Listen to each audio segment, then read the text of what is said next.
श्रीलक्ष्मी सहस्रनामस्तोत्रम्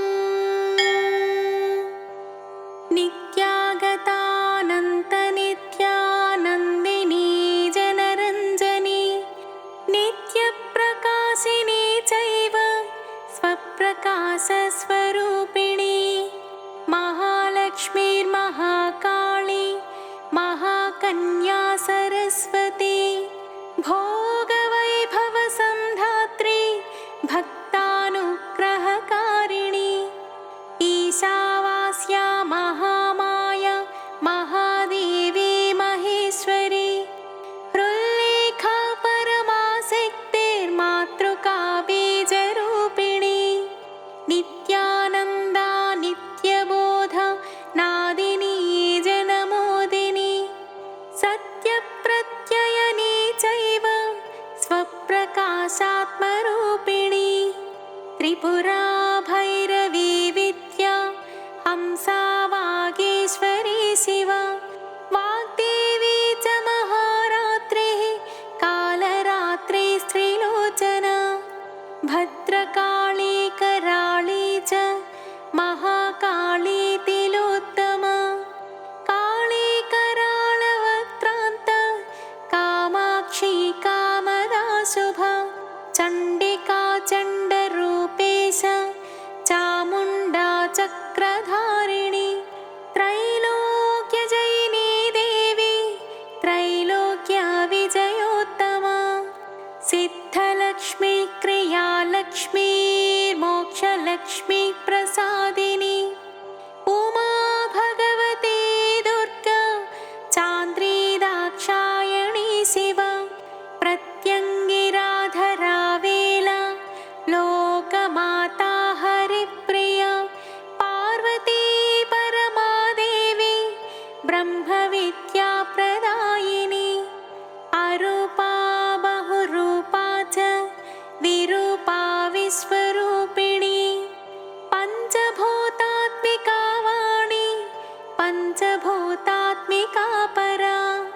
काली मा पञ्चिका वाग्मी हविप्रत्यधिदेवता देवमाता सुरेशान देवगर्भाम्बिका धृतिः संख्या जाति क्रियाशक्तिः प्रकृतिर्मोहिनी मही यज्ञविद्या महाविद्या गुह्यविद्या विभावरी ज्योतिष्मती महामाता सर्वमन्त्रफलप्रदा दारिद्र्यध्वंसिनी देवी हृदयग्रन्थिभेदिनी सहस्रादित्यसङ्काशा चन्द्रिका चन्द्ररूपिणी गायत्री सोमसम्भूतिः सावित्री प्रणवात्मिका शाङ्करी वैष्णवी ब्राह्मी सर्वदेव नमस्कृता सेव्यदुर्गा कुबेराक्षी करवीरनिवासिनी जया च विजया चैव जयन्ती चापराजिता कुब्जिका कालिका शास्त्री वीणा पुस्तकधारिणी सर्वज्ञशक्तिः श्रीशक्ति ब्रह्म विष्णु शिवात्मिका इडा पिङ्गलिका मध्य मृणाली तन्तुरूपिणी यज्ञेशानी प्रथा दीक्षा दक्षिणा सर्वमोहिनी अष्टाङ्गयोगिनी देवी निर्बीजध्यानगोचरा सर्वतीर्थस्थिता शुद्धा सर्वपर्वतवासिनी वेदशास्त्रप्रभा देवी षडङ्गादिपदक्रमा शिवाधात्री शुभानन्दा यज्ञकर्मस्वरूपिणी व्रतिनी मेनका देवी ब्रह्माणी ब्रह्मचारिणी एकाक्षरपरा तारा भवबन्ध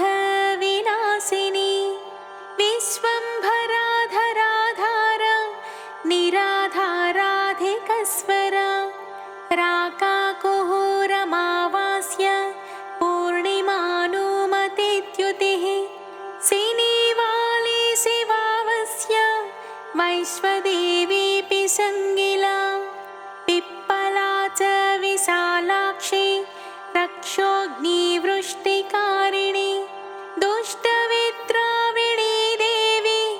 सर्वोपद्रवनाशिनी शारदा सरसन्धाना सर्वशस्त्रस्वरूपिणी युद्धमध्यस्थिता देवी सर्वभूतप्रभञ्जनी आयुद्धायुद्धरूपा च शान्ता शान्तिस्वरूपिणी गङ्गा सरस्वती वेणी यमुना नर्मदापग समुद्रवसनावासा ब्रह्माण्डश्रेणिमेखला पञ्चवक्त्रा दशभुज शुद्धस्फटिकसन्निभा रक्ता कृष्णा सीता पीता सर्ववर्णानिरीश्वरी कालिका चक्रिका देवी सत्या तु वटुका स्थिता तरुणी वारुणी नारी ज्येष्ठा देवी सुरेश्वरी विश्वम्भराधरा कर्त्री गलार्गलविभञ्जनी सन्ध्या रात्रिदिवाज्योत्स्ना काला काष्ठानिमेषिका पूर्वी कात्यायनी शुभ्रा संसारार्णवतारिणी कपिला कीलिका शोका मल्लिका नवमल्लिका देविका नन्दिका शान्ता भञ्जिका भयभञ्जिका कौशिकी वैदिकी देवी सौरी रूपाधिकातिभा दिग्वस्त्रा नववस्त्रा च कन्यका कमलोद्भवा श्रीसौम्यलक्षणातीत दुर्गा सूत्रप्रबोधिका श्रद्धा मेधा कृति प्रज्ञा धारणा कान्तिरेव च श्रुतिः स्मृतिधृतिधन्या भूतिरिष्टिर्मनीषिणी विरक्तिर्व्यापिनी माया सर्वमाया प्रभञ्जनी महेन्द्री मन्त्रिणी सिंही चेन्द्रजालस्वरूपिणी अवस्थात्रय निर्मुक्ता गुणत्रय विवर्जिता ईषणात्रय निर्मुक्ता सर्वरोगविवर्जिता योगी ध्यानान्तगम्या च योगध्यानपरायणा त्रयी शिखा विशेषज्ञा वेदान्तज्ञानरूपिणी भारती कमला भाषा पद्मा पद्मवती कृतिः गौतमी गोमती गौरी ईशानाहं सवाहनी नारायणी प्रभाधारा जाह्नवी शङ्करात्मजा चित्रघण्टा सुनन्दा श्रीमानवी मनुसम्भवा स्तम्भिनी क्षोभिणी मारी भ्रामिणी शत्रुमारिणी मोहिनी द्वेषिणी वीरा अघोरा रुद्ररूपिणी रुद्रैकादशिनी पुण्या कल्याणी लाभकारिणी देवदुर्गा महादुर्गा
सर्वसम्पत्तिरूपिणी मृतसञ्जीवनी मैत्री कामिनी कामवर्जिता निर्वाणमार्गदा देवी हंसिनी काशिका क्षमा सपर्या गुणिनी भिन्ना निर्गुणा खण्डिता शुभा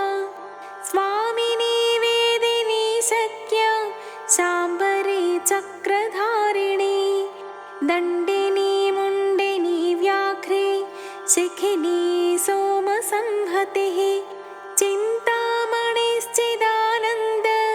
पञ्चबाणप्रबोधिनी बाणश्रेणिः सहस्राक्षी सहस्रभुजपादुक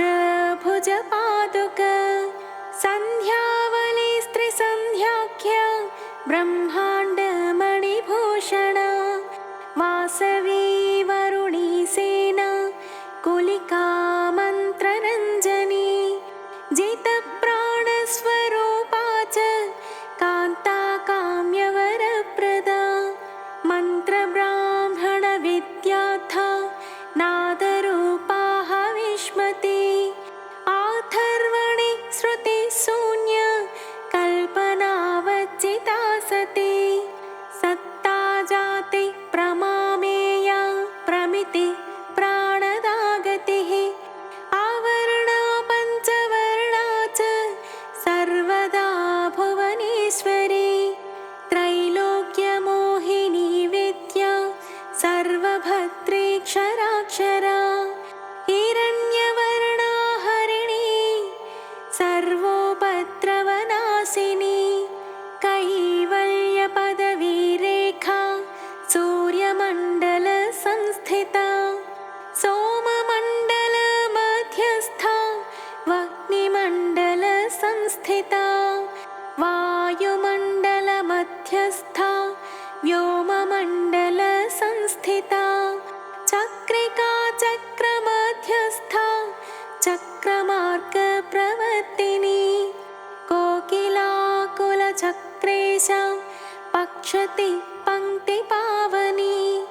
सर्वसिद्धान्तमार्गस्था षट्वर्णावरवर्जिता शररुद्राहराहं त्रि सर्वसंहारकारिणी पुरुषा पौरुषे तुष्टिः सर्वतन्त्रप्रसूतिका अर्धनारीश्वरी देवी सर्वविद्याप्रदायिनी भार्गवी आजुषी विद्या सर्वोपनिषदा स्थिता व्योमकेशाखिलप्राणा पञ्चकोशा विलक्षणा पञ्चकोशात्मिका प्रत्यक् पञ्चब्रह्मात्मिका शिवा जगज्जराजनित्री च पञ्चकर्मा प्रसूतिका वाग्देव्याभरणाकारा सर्वकाम्यस्थिता स्थितिः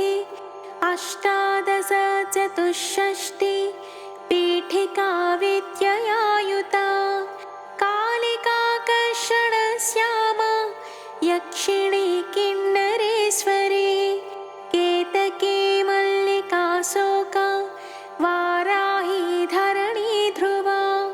नारसिंही महोग्रास्या भक्तानामार्तिनाशिनी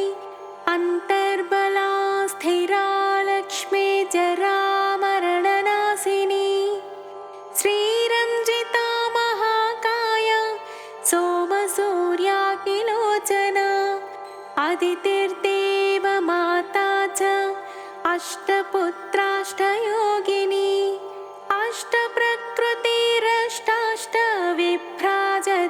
अष्टप्रकृतिरष्टाष्टविभ्राजद्विकृताकृतिः दुर्भिक्षध्वंसिनी देवी सीता सत्या च रुक्मिणी ख्यातिजा भार्गवी देवी देवयोनिस्तपस्विनी शाकम्भरी महाशोणा गरुडोपरि संस्थिता सिंहगा व्याघ्रगा देवी वायुगा च महाद्रिगा अकारादिक्षकारान्ता सर्वविद्या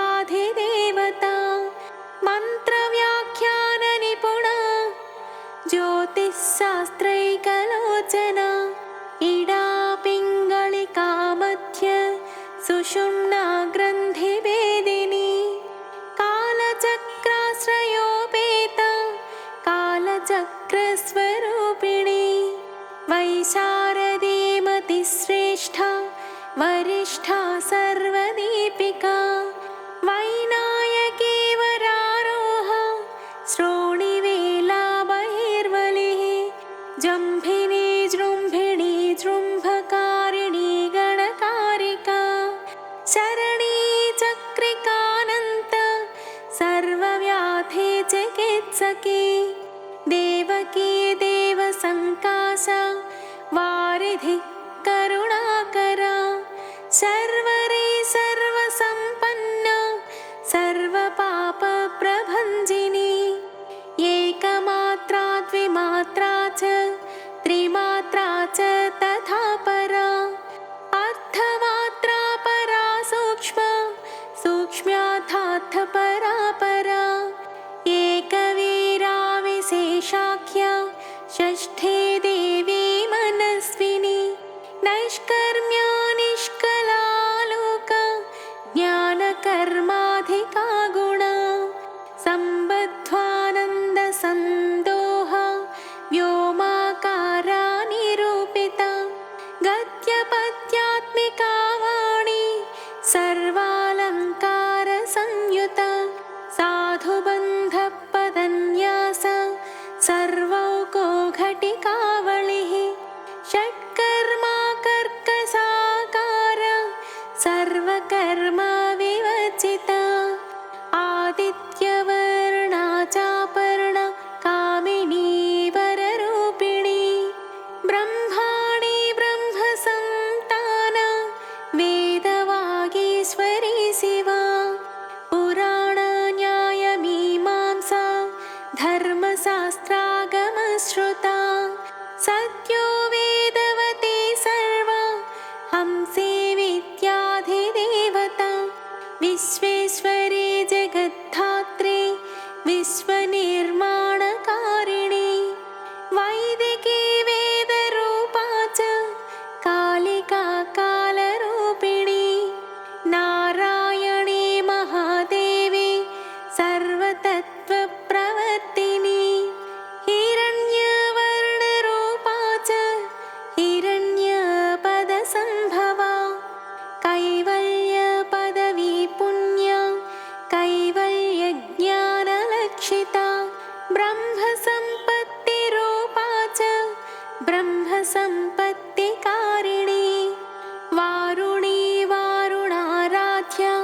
सर्वकर्मा प्रवर्तिनी एकाक्षरपरायुक्ता सर्वदारिद्र्यभञ्जिनी पाशाङ्कुशान्विता देव्या वीणाव्याख्याक्षसूत्रभृत् एकमूर्तिस्त्रयी मूर्तिर्मधुकैटभभञ्जिनी साङ्ख्या साङ्ख्यवती ज्वाला ज्वलन्ती कामरूपिणी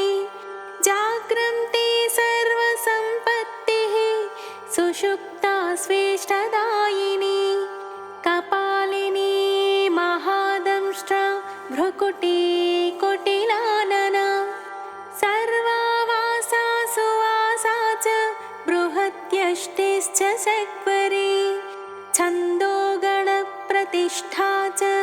कल्माषी करुणात्मिका चक्षुष्मती महाघोषा खड्गचर्मधरासनिः शिल्पवैचित्र्यविद्योता सर्वतो भद्रवासिनी अचिन्त्यलक्षणाकार सूत्रभाष्यनिबन्धना सर्ववेदार्थसम्पत्तिः सर्वशास्त्रार्थमातृका अकारादीक्षकारान्त सर्ववर्णकृतस्थला सर्वलक्ष्मी सदानन्द सारविद्या सदाशिवा सर्वज्ञा सर्वशक्तिश्च खेचरीरूपगोचरिता अणिमादिगुणोपेता पराकाष्ठा परागतिः हंसयुक्तविमानस्था हंसारूढा शशिप्रभा भवानी वासनाशक्ते राकृतिस्थाखिलाखिला तन्त्रहेतुर्विचित्राङ्गी व्योमगङ्गा विनोदिनी वर्षा च वार्षिका चैव ऋग्यजुस्सामरूपिणी महानदी नदी पुण्या गण्यपुण्यगुणक्रिया समाधि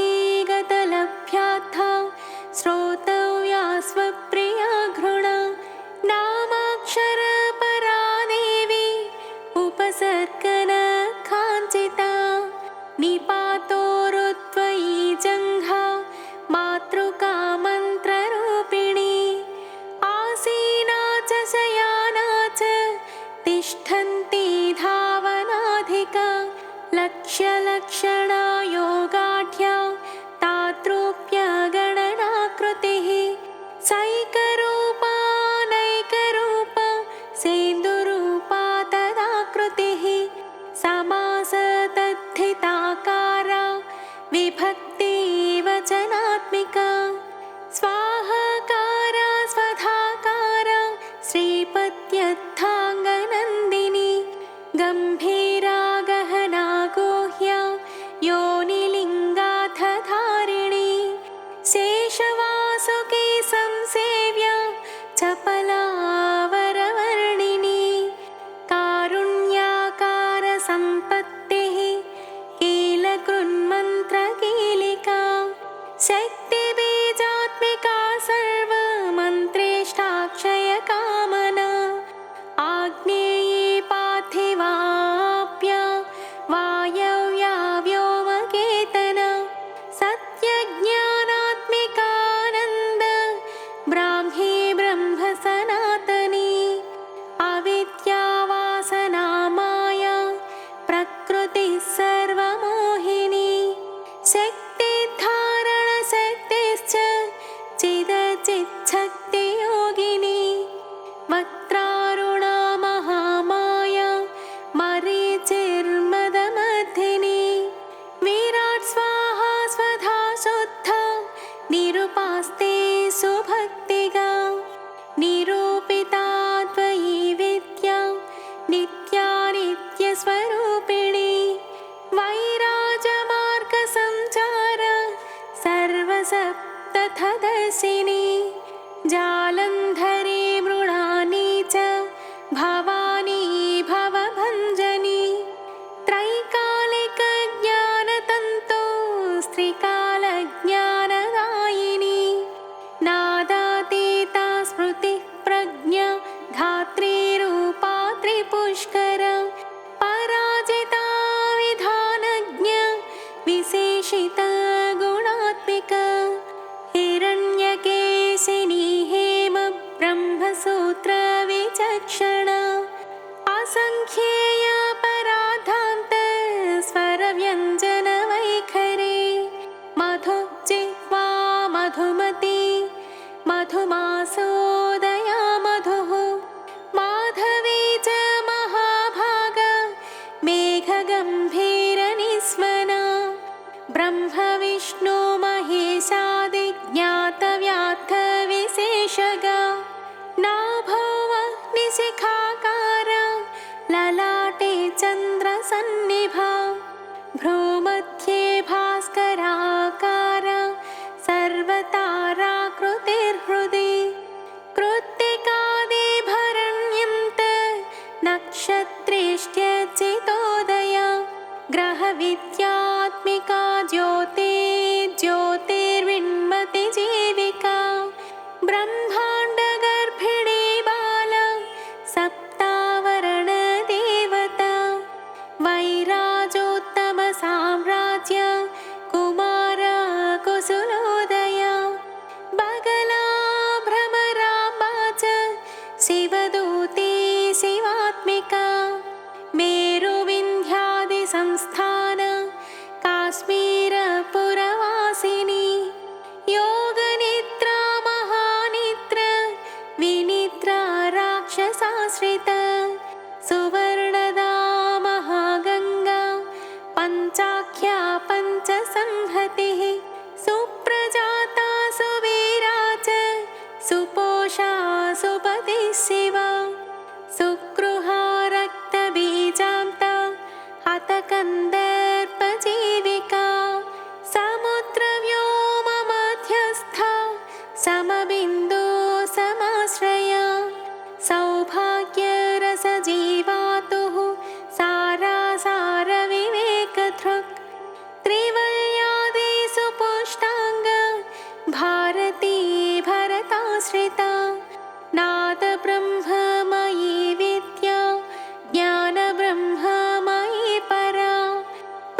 साक्षी सुमङ्गला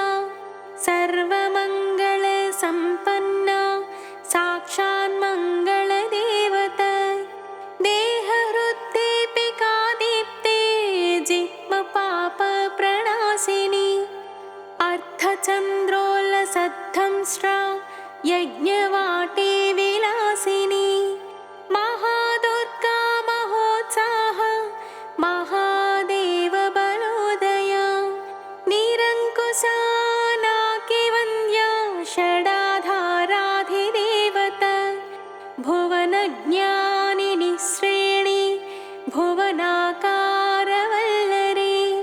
शाश्वती शाश्वताकार लोकानुग्रहकारिणी सारसी मानसी हंसी हंसलोकप्रदायिनी चिन्मुद्रालङ्कृतकरा कोटिसूर्यसमप्रभा सुखप्राणी शिरोरेखा सददृष्टप्रदायिनी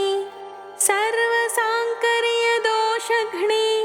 ग्रहोपद्रवनाशिनी क्षुद्रजन्तो भयघ्नी च विषरोगादिभञ्जनी सदा शान्ता सदा शुद्धा गृहच्छिद्रनिवारिणी कलिदोषप्रशमनी कोलाहलपुरस्थिता गौरी लाक्षणिके मुख्या जगन्याकृतिवर्जिता मायाविद्या मूलभूता वासवी विष्णुचेतना वादिनी वसुरूपा च वसुरत्नपरिच्छदा छान्दसी चन्द्रहृदया मन्त्रस्वच्छन्दभैरवी वनमाला वैजयन्ती पञ्चदेव्यायुधात्मिका पीताम्बरमयी चञ्चत्कौस्तुभा हरिकामिनी नित्या तथ्या रमा रामा रमणी मृत्युभञ्जनी ज्येष्ठा काष्ठा धनिष्ठान्ता शराङ्गी निर्गुणप्रिया मैत्रेया मित्रविन्दा च शेषकलाशया वाराणसी वासरता चार्यावत्तजनस्तुता जगदुत्पत्तिसंस्थान संहारत्रयकारणं त्वमम्ब विष्णुसर्वस्वं नमस्तेऽस्तु महेश्वरी नमस्ते सर्वलोकानां जनन्यै पुण्यमूर्तये सिद्धलक्ष्मीर्महाकाली महालक्ष्मी नमोऽस्तुते सद्यो जातादिपञ्चाग्निरूपा पञ्चकपञ्चकं यन्त्रलक्ष्मीर्भवत्यादिराध्येत्येते नमो नमः सृष्ट्यादिकारणाकार वितते दोषवर्जिते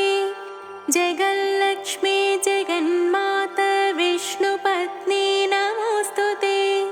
नवकोटि महाशक्ति समुपास्य पदाम्बुजे कनत्सौवर्णरत्नाढ्ये सर्वाभरणभूषिते अनन्तनित्यमहिषी प्रपञ्चेश्वरनायके अत्युच्छ्रितपदान्तस्थे परमव्योमनायके नागपृष्ठगताराध्ये विष्णुलोकविलासिनी वैकुण्ठराजमहिषी श्रीरङ्गनगराश्रिते रङ्गनायके भूपुत्रे कृष्णे वरदवल्लभे कोटिब्रह्मादिसंसेव्ये कोटिरुद्रादिकीर्तिते मातुलुङ्गमयं खेटं सौवर्णचषकं तथा पद्मद्वयं पूर्णकुम्भं कीरं च वरदाभये पाशमङ्कुशकं शङ्खं चक्रं शूलं कृपाणिकां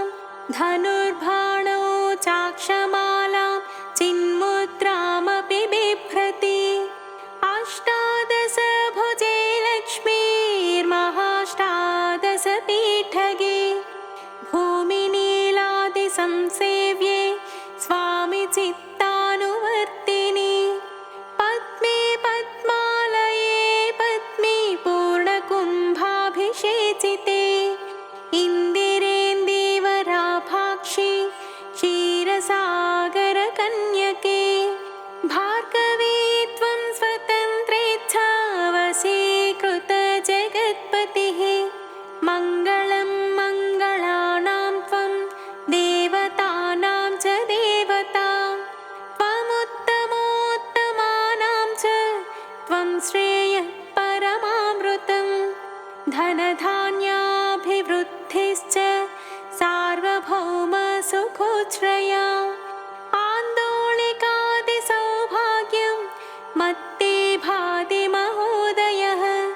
पुत्रपौत्राभिवृद्धिश्च विद्याभोगबलादिकम् आयुरारोग्यसम्पत्तिरष्टैश्वर्यं त्वमेव हि परमेश विभूतिश्च सूक्ष्मात् सूक्ष्मतरागतिः सदयापाङ्गसन्दन्थ ब्रह्मेन्द्रादिपदस्थितिः अव्याहतमहाभाग्यं त्वमेवाक्षोभ्यविक्रमः समन्वयश्च वेदानामविरोधस्त्वमेव हि निःश्रेयसपदप्राप्तिसाधनं फलमेव च श्रीमन्त्रराजराज्ञी च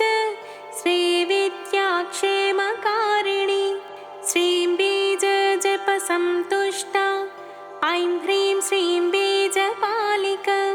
प्रपत्तिमार्गसुलभा विष्णुप्रथमकिङ्करी क्लीङ्कारार्थसवित्री च सौमङ्गल्याधिदेवत श्रीषोडशाक्षरी विद्या श्रीयन्त्रपुरवासिनी सर्वमङ्गलमाङ्गल्ये शिवे सर्वार्थसाधिके शरण्ये त्र्यम्बके देवी नारायणी नमोऽस्तुते पुनः पुनर्नमस्तेऽस्तु साष्टाङ्गमयुतं पुनः सनत्कुमार उवाच एवं स्तुता महालक्ष्मी ब्रह्मरुद्रादिभिः सुरैः समद्भिराराध्यैश्च निःसत्त्वैर्भोगवर्जितैः ज्येष्ठाजुष्टैश्च निःश्रेकैः संसारात् स्वपरायणैः विष्णुपत्नी ददौ तेषां दर्शनं दृष्टितर्पणम्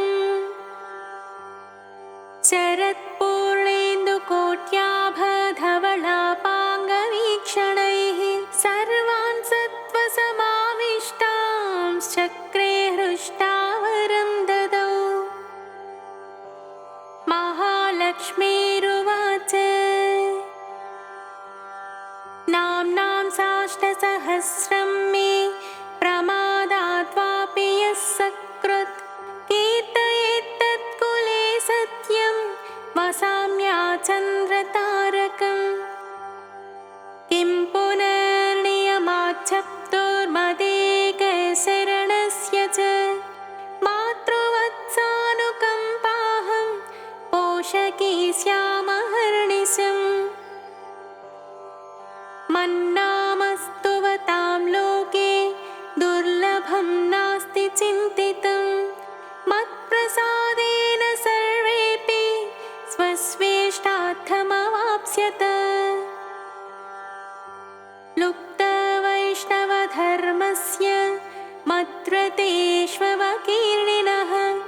भक्तिप्रपत्तिहीनस्य वन्द्यो